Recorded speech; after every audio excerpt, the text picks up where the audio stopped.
Welcome back to my channel. तो जैसे कि पिछले वीडियो में आपने देखा था कि हमने सी प्रोग्रामिंग का कोर्स स्टार्ट किया है। ठीक है। अगर आपने किसी ने भी नहीं देखा तो ये जाके कोड वर्ल्ड सर्च करना और आप ये सर्च कर सकते हैं। तो ये जाके सर्च करना और मेरा मतलब जो चैनल आपको दिख जाएगा। जैसे कि ये टाइप करेंगे, ठीक है, तो ठीक ऊपर ही आपको मिल जाएगा। यहाँ पर आए तो पहले मैं आपको बताना चाहता हूँ, यहाँ पर आके सब्सक्राइब कर ले और हमारा बेल आइकन पे ऑल कर ले। जैसे कि मैं आपको एक एक वीडियो दूंगा तो आप अपडेट पा सकते हैं। और यहाँ पर आ सकते हैं हमारे प्ले लिस्ट में, जहाँ पर हमने बनाया था एक अच्छा सा डांस एकेडमी के लिए एक वेबसाइट। तो आप एक रिस्पॉन्सिव वेबसाइट था हो, तो आप ये देख के बना सकते हैं। और ये एक सी प्रोग्रामिंग को लर्न करने के लिए एक कोर्स हम पूरा एक वीडियो सीरीज बनाएंगे, जिसमें मैंने एक वीडियो इसके पिछले वीडियो में बनाया था। ठीक है। तो आज ये इस वीडियो सीरीज का सेकेंड वीडियो है। तो अगर आपने नहीं देखा तो चैनल को जाएं और यहाँ पर चेक करें, ये सारे हमारे वीडियो हैं एंड प्लीज सब्सक्राइब कर लेना। ठीक है। तो अब चलते हैं हम हमारे सी प्रोग्रामिंग के ऊपर। ठीक है। तो यहाँ पर हमने पिछले क्लास में देखा था वाई सी, सी हमें क्यों पढ़ना चाहिए। ठीक है। तो आज मैं आपको पिछले क्लास में मैंने आपको एक क्वेश्चन दिया था कि व्हाट इज प्रॉब्लम। ठीक है। और मैंने कहा था कि आप अपने हिसाब से बताना कि व्हाट इज प्रॉब्लम, कमेंट करना। तो आज उसका आंसर देखते हैं। तो व्हाट इज प्रॉब्लम, तो उसका आंसर है each and every question assign for solution is called a problem. तो अगर आपके पास एक प्रॉब्लम है तो उसका आप सॉल्यूशन निकालेंगे। ठीक है। तो वही है ना कि अगर प्रॉब्लम है तो सॉल्यूशन भी है उसका। ठीक है। तो ये था मेरा क्वेश्चन का आंसर। अगर आपने कमेंट दिया है तो बहुत बहुत शुक्रिया। एंड ये आप आंसर, अगर आपको किसी ने पूछ लिया कि व्हाट इज प्रॉब्लम, तो ये आप बता सकते हैं each and every question assign for solution is called a problem. वैसा कुछ ज्यादा बताना नहीं, ये ही एक बहुत अच्छा सा डेफिनेशन है। ठीक है। तो आते हैं हम, जैसे कि हमने कंटेंट में लिखा था कि history of C. Okay. So here is the history of C language. It is a very interesting to know, and now we will going to discuss about what is the history of C. ठीक है। तो history of सी के बारे में जानने से पहले इन्हें आप पहचान लीजिए, ये है हमारे डेनिस रिची। ठीक है। तो इन्होंने सी को पहले डेवलप किया था, जो कि 1972 में किया था। ठीक है। वो भी कहाँ पर ना, Bell laboratories at AT&T located that in USA. तो ये एक एक्चुअली एक लैबोरेटरी है जहाँ पर सारे प्रोग्रामिंग लैंग्वेज डेवलप हुए हैं बेसिकली। ठीक है। तो इनका नाम है डेनिस रिची। ये मैंने देखिए यहाँ पर इसे बोल्ड कर दिया है कि डेनिस रिची है। इनका नाम है डेनिस रिची और इन्होंने डेवलप किया 1972 में हमारे सी लैंग्वेज को। ठीक है। तो Dennis Ritchie is known as the founder of the C language. तो अगर आपको इंटरव्यू में ये क्वेश्चन आ सकता है कि सी लैंग्वेज कब डेवलप हुआ था एंड सी लैंग्वेज को किसने डेवलप किया था। तो ये बताना आप कि 1972 में हुआ था एंड द डेनिस रिची ने बनाया था। ठीक है। तो अब लास्ट पॉइंट में देखिए, it was developed to overcome the problems of previous languages such as B, BCPL and etcetera. ठीक है। तो प्रीवियस में भी, इसके पहले में भी बहुत सारे लैंग्वेजेस आए थे, जैसे कि हम देखेंगे यहाँ पर कि पहला लैंग्वेज आया था अल्गोल, जो कि 1960 में, and that was developed by international group. And then second आया था बीसीपीएल। तो अल्गोल का फुल फॉर्म है एल्गोरिथम लैंग्वेज। ठीक है। एंड बीसीपीएल इसका फुल फॉर्म है बेसिक कंबाइंड लैंग्वेज। ठीक है, basic combined programming language. And it was developed in 1967 and developed by Martin Fisher, and B, that is in 1970 and developed by Ken Thompson. Then our C language, that is developed in the year of 1972 and developed by Dennis Ritchie. Then आया था colonel and RC, जो कि के and RC, उसको develop किया था 1978 में। और किसने किया था ना, कर्निगन एंड डेनिस रिची ने। ठीक है। देन उसके बाद आंसी सी, जो कि आंसी कमेटी के द्वारा डेवलप हुआ था एंड ये 1989 में हुआ था। देन उसके बाद आंसी आईएसओ सी, जो 1990 में हुआ था। देन आईएसओ कमेटी डेवलप किया था इसे। देन C99 जो 1999 में हुआ था, स्टैंडर्डाइजेशन कमेटी ने किया था। देन उसके बाद आता है C11 जो हुआ था 2011 में, तो उसका भी डेवलप्ड बाय हो है स्टैंडर्डाइजेशन कमेटी। ठीक है, तो आते हैं नेक्स्ट जो हमारा है features of C. So there are very different types of features that make C a unique language. Some of their C the procedural language. As the procedural language, C is a procedural language. Then second, it is very fast and efficient. Then the third point is our modularity. Fourth point is statically typed, and fifth point it is a general purpose language. Then sixth में आता है ये rich set of built-in operators है C language. Then seventh libraries with rich in functions. ठीक है, यहाँ पर 8 में आता है middle level language. Then 9th में है पोर्टेबिलिटी। उसके बाद 10th में है easy to extend. There are some basic features, sorry, there are some basic features of C programming that make C unique language. ठीक है, तो आते हैं हम पहले जो कि है प्रोसीजरल लैंग्वेज। तो प्रोसीजरल लैंग्वेज क्या है, मतलब see there are two types of language, जैसे कि फंक्शन ओरिएंटेड और प्रोसीजरल लैंग्वेज, और एक है ऑब्जेक्ट ओरिएंटेड। ठीक है, यहाँ पर क्या होता है कि सी में हम जितने भी कोड लिखेंगे वहां पर एक step by step code execute होगा। मतलब पहला लाइन एग्जीक्यूट हुआ, देन उसके बाद सेकेंड लाइन एग्जीक्यूट होगा, एंड उसके बाद थर्ड लाइन, ऐसे ही एट द एंड ये एग्जीक्यूट होता है। और यहाँ पर predefined instruction are carried out. जैसे कि प्री डिफाइंड इंस्ट्रक्शन, जैसे कि हमारा प्रिंट एफ हो गया, मतलब जो फंक्शन सारे पहले से है और वहां पर हम एग्जीक्यूट करते हैं। ठीक है, देन उसके बाद सी प्रोग्राम में contain more than one function to perform a particular task. तो एक पर्टिकुलर टास्क करने के लिए हमारे पास बहुत सारे फंक्शन है। ठीक है, जैसे कि हम डिफाइन करेंगे एक फंक्शन को, मतलब ऐड करने के लिए एक फंक्शन होगा, सब्ट्रैक्ट करने के लिए एक फंक्शन होगा। तो फंक्शन कैसे करेंगे, मतलब कैसे डिफाइन करेंगे, कैसे कॉल करेंगे, वो हम आगे आने वाले वीडियो में देखेंगे। तो उसके बाद सेकंड में आता है फास्ट एंड एफिशिएंट। तो why C is the fast and efficient language. तो जैसे कि मैंने कहा कि सी एक मिडिल लेवल लैंग्वेज है। एक मिडिल लेवल लैंग्वेज क्यों, ये बहुत परफॉर्म करता है lower level languages and higher level languages के मतलब जो फीचर्स है। जैसे कि लोअर लेवल लैंग्वेज में जैसे हम ऑपरेटिंग सिस्टम्स बनाते हैं, हायर लेवल लैंग्वेज में जैसे कि बहुत सारे अच्छे अच्छे प्लेटफॉर्म्स में प्लेटफॉर्म इंडिपेंडेंट होते हैं। तो ये दोनों के लिए है, तो इसके लिए इसको मिडिल लेवल लैंग्वेज कहा जाता है।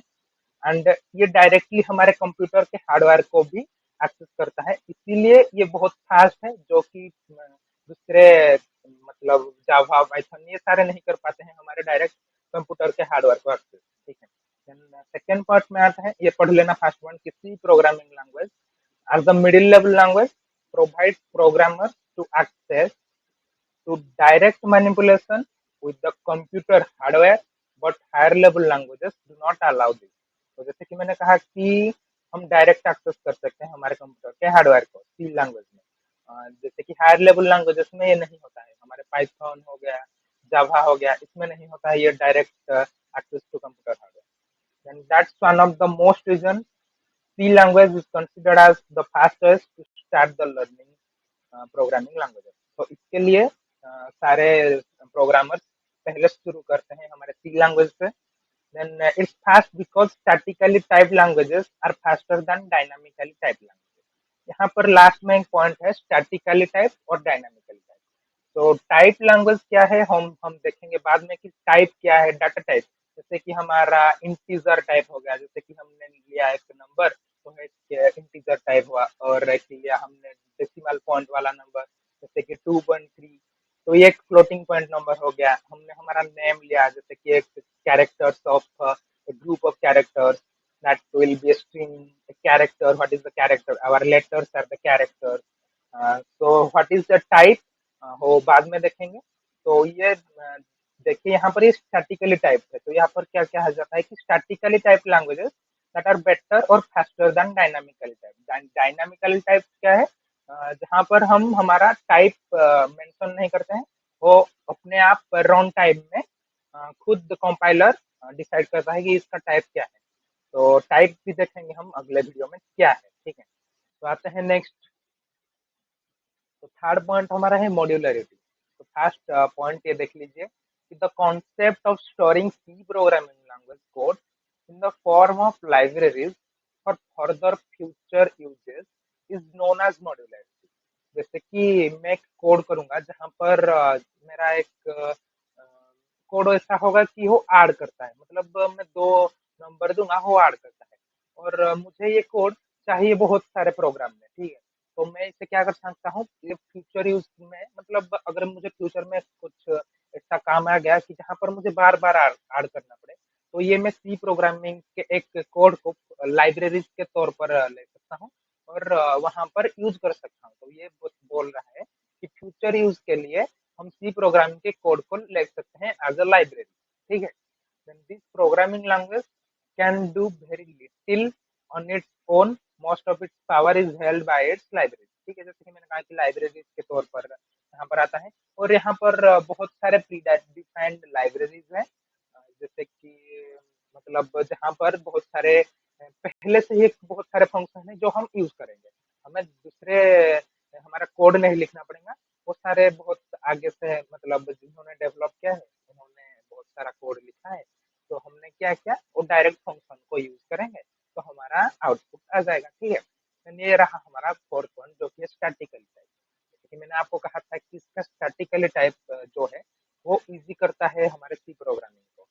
मतलब हम एक प्रोग्रामर एक डाटा टाइप मेंशन करता है हमारे प्रोग्राम में, मानकर सॉरी लेट एक वेरिएबल, मतलब एक वैल्यू है जिसका एक इंटीजर, मतलब वो एक नंबर है, हम यहाँ पर मेंशन कर सकते हैं कि ये एक नंबर में आएगा, ये एक लेटर में आएगा, ये एक फ्लोट नंबर मतलब डेसिमल नंबर में आएगा, ये सारे हम यहाँ पर मेंशन कर सकते हैं। तो इसीलिए बोलते हैं यहाँ पर C programming language statically type language, meaning the type of variable is checked at the time of compilation but not at the runtime। तो टाइम ऑफ कंपाइलेशन क्या होता है, मतलब यहाँ पर हमारा कंपाइलर होता है, जो कंपाइलर क्या करता है, हमारे मतलब जो प्रोग्रामिंग लैंग्वेज है ये तो हमारे अंडरस्टैंडेबल लैंग्वेज है। तो इससे कि मैंने कहा कि जो कंपाइलेशन और रन टाइम क्या है, जैसे कि हमारा कंपाइलर होता है जो हमारे कंप्यूटर के कोड, जैसे कि हमने सी कोड लिखा उसको कंपाइल करता है उस मशीन लैंग्वेज में। तो हमारा मशीन क्या पढ़ता है, हमारा 0 और 1 में हमारा डाटा पढ़ता है, और बाइनरी लैंग्वेज में मतलब हमारा मशीन पढ़ता है हमारा डाटा। पर तो इससे क्या करेगा हमारा कंपाइलर, चेक करेगा कि ये कौन सा टाइप है, ठीक है, ये इंटीजर टाइप है, ये फ्लोट पॉइंट टाइप है, ये चेक करेगा, not at the run time, at the compilation time. मतलब जब ये कन्वर्ट हो रहा होगा उसी वक्त ये चेक होगा कि ये कौन सा टाइप है। So this means each time programmer types a program, they have to mention the type of variable used। तो हम एक वेरिएबल यूज करते हैं, तो वेरिएबल भी क्या है वो हम आने वाले वीडियो में देखेंगे। तो एक वेरिएबल यूज कर रहे हैं, उसका टाइप एक प्रोग्रामर को मेंशन करना होगा, तो उसका टाइप क्या है। तो आते हैं नेक्स्ट, तो ये फिफ्थ पॉइंट में जनरल पर्पस लैंग्वेज। तो ये सारे सी बहुत सारे सॉफ्टवेयर डेवलप करने के लिए यूज होता है, कि जैसे फोटो एडिटिंग सॉफ्टवेयर हो गया हमारा, जैसे कि some applications like Windows, Linux, iOS, Android. मैंने जैसे कि आपको कहा था ना कि जैसे हमारा ऑपरेटिंग सिस्टम बनाने के लिए यूज होता है, ये है हमारा सी प्रोग्रामिंग का यूज, ठीक है। तो इस पॉइंट में rich set of built in operators. तो ऑपरेटर्स क्या है, ऑपरेटर्स जैसे कि हमारा ए प्लस बी, 3+2, जो प्लस साइन है वो एक ऑपरेटर, सी माइनस डी, तो क्या है वो माइनस एक ऑपरेटर है। तो क्या है, ये सी में बहुत सारे ऑपरेटर हैं, हम आगे देखेंगे कि क्या क्या ऑपरेटर्स हैं। सॉरी यहाँ पर मैंने वो कॉपी पेस्ट करने में थोड़ा गलत कर दिया था। तो यहाँ पर आते हैं, तो C programming language contains different types of operators that are used to perform some specific task. तो बहुत सारे ऑपरेटर्स हैं, हम आने वाले वीडियो में देखेंगे। तो नेक्स्ट में आते हैं हमारा 7th पॉइंट, जो है कि libraries with rich in function. जैसे कि बहुत सारा प्री डिफाइंड फंक्शन है जो सब हमारे लाइब्रेरीज में स्टोर है। तो जैसे कि हम एक एग्जांपल लेते हैं, अगर हमको किसी ने खाने के लिए बुलाया और हमें बोला कि आप ये खुद सामान लो और खुद बना के खाओ और एक डायरेक्ट सर्व करके हमें देगा, तो हमें क्या, हम डायरेक्ट सर्व करेंगे तो हमें खाने के लिए अच्छा होगा, कौन इतना बनाता है। तो इसीलिए ये सेम प्रोग्राम कि ये बहुत सारे प्रोग्रामर ये बना के यहाँ पर स्टोर किया है हमारे लाइब्रेरीज में, तो हम डायरेक्ट उसको यूज कर सकते हैं। ठीक है, तो मिडिल लेवल लैंग्वेज मैंने जैसे आपको कहा था, मिडिल लेवल लैंग्वेज क्या है, जैसे कि लोअर लेवल लैंग्वेज और हायर लेवल लैंग्वेज, ये दोनों के परफॉर्म करता है टास्क, तो इसे मिडिल लेवल लैंग्वेज ऑल्सो बोलते हैं। तो पोर्टेबिलिटी यहाँ पर आते हैं, ये देखिए C language is also largely portable as programs that are written in C language can run and compile on any system with either no or small changes। हमने हमारे प्रोग्राम जैसे कि हमारे लैपटॉप में कोड बनाया, हमारा विंडोज है, तो मैं हम यहाँ पर एक कोड बनाऊंगा, इसको मैं लूंगा हमारे पेन ड्राइव में और जाके किसी दूसरे के उसमें उसके लैपटॉप में उसको रन करूंगा, तो ये होगा, ऑब्वियसली होगा, क्यों नहीं होगा यार। इससे इसीलिए तो ये पोर्टेबल है। ठीक है, इसको इसीलिए पोर्टेबिलिटी बोलते हैं, इसका बहुत अच्छा फीचर है। ठीक है, इजी टू एक्सटेंड, अगर हमने कोड बनाया और आगे आने वाले हमारे मतलब कहाँ पर हमारा चेंज करने के लिए आ गया हमारा कोड, तो वहां पर क्या हम चेंज कर सकते हैं कोड को बिना कोई प्रॉब्लम के लिए। देखें यहाँ पर programs written in C language can be extended, means मैंने प्रोग्राम इज ऑलरेडी रिटन, मतलब एक प्रोग्राम ऑलरेडी लिखा हुआ है, and in it then some more features and operations we can add it, मतलब एक सॉफ्टवेयर है, वहां पर कुछ ऑपरेशंस और कुछ मतलब एक्स्ट्रा फीचर हमें ऐड करना पड़ा, तो क्या करें, यहाँ पर हम एक्सटेंड कर सकते हैं हमारे सी कोड को, तो ये भी एक बहुत अच्छा एडवांटेजेस है और एक बहुत अच्छा फीचर है हमारे सी लैंग्वेज का। ठीक है, तो आज हमने क्या देखा, हिस्ट्री एंड फीचर। तो आने वाले अगले वीडियो में हम देखेंगे हम कहाँ पर सी प्रोग्रामिंग करेंगे, मैं आपको बताऊंगा कैसे आप अपना एनवायरनमेंट सेट कर सकते हैं। तो उसके लिए आप मेरे साथ बने रहिए, वीडियो को लाइक कर लेना, सब्सक्राइब कर लेना एंड बेल आइकन पे क्लिक कर लेना। ठीक है, तो आपको अपडेट आता रहेगा। तो आप कैसा वीडियो लगा बताना कमेंट करके, तो लाइक करना, कमेंट करना, सब करना, तो कैसा लगा वीडियो बताना। तो thank you so much and जय जय।